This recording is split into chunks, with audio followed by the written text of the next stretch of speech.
But I also heard stories from older Black women in the community about these elders who cared for Black pregnant women and did home births. That these women not only cared for these pregnant women, but they cared for their entire community. These women were revered and respected. And these women were called grand midwives. Other midwives all over the South have dedicated their lives to the birthing of healthy babies.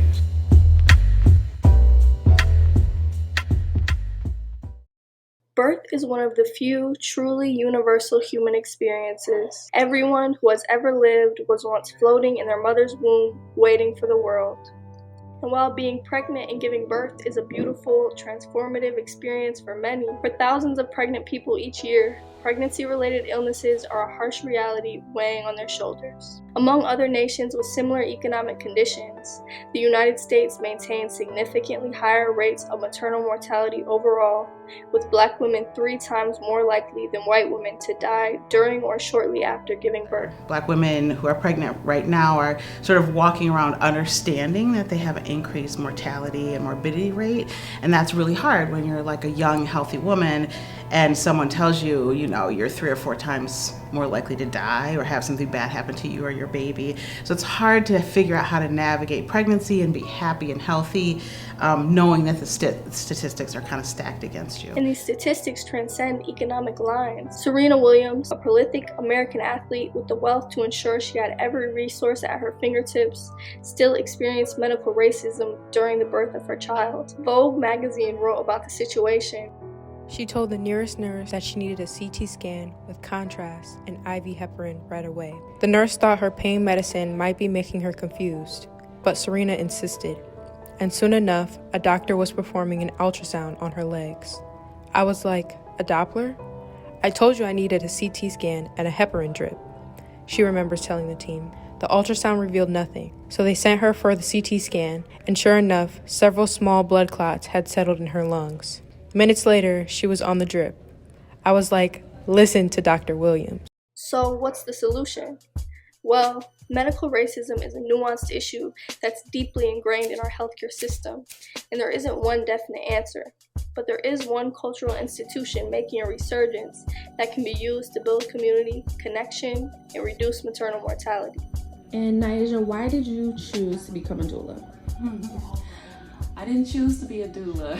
Being a doula chose me.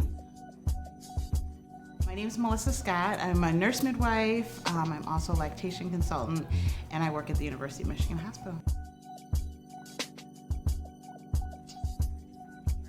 In our current system, you have a baby, you come back at 6 weeks postpartum for a quick checkup, and that's it. That's postpartum care. But we really understand is the most dangerous time for pregnant women, especially Black women, is really in those first couple weeks after having a baby. And so a doula is somebody who is going to be there with you through those first couple of weeks afterwards, making sure you're eating, are you drinking, identifying any danger signs of preeclampsia or high blood pressure, also helping you feed your baby and helping you be connected to your community in a way that nourishes you as a new mom. And so in those spaces, I feel like the role of the doula can be really just completely life-saving. So because Black women basically experience racism in the healthcare system, there isn't this feeling of openness with their healthcare provider. So oftentimes they may not be able to share what's really going on with them or things that they're really fearful about because of all the bias out there. And so Black midwives and Black doulas can serve as this layer of connection that really can be life-saving. And I've seen it like time and time again in my career. But by all of the research that tells us that by honoring this like natural process and intervening if necessary, that's the safest way for people to have their babies. So I think in other countries that have better mortality rates across the board, Black and white, they're using primarily midwives as their primary provider, and that's not what happens in the United States. And so if we could switch that dynamic, we would definitely see an improvement in health overall for pregnant people, but also for Black women as well.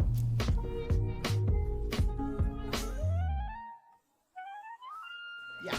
So I think the truth of it is that, birth always happened in communities, always happened in homes, right?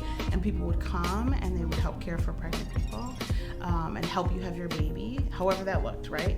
And then when hospitals came into play and white doctors needed to learn about birth, they kind of tricked women into getting into the hospital, thinking that it was cleaner or somehow safer. 2 days ago, a baby delivered by a midwife died when it ought to have lived. As your health officer, it was my duty to find out why that baby died. And there was a lot of practicing on women and learning and a lot of experimenting and a lot of devaluing things that weren't understood, and they moved into this really sterile environment, and that was bad for birth. Overall, rates of everything got worse, and then the esteem, like the high regard of Black midwives in the community was really brought down.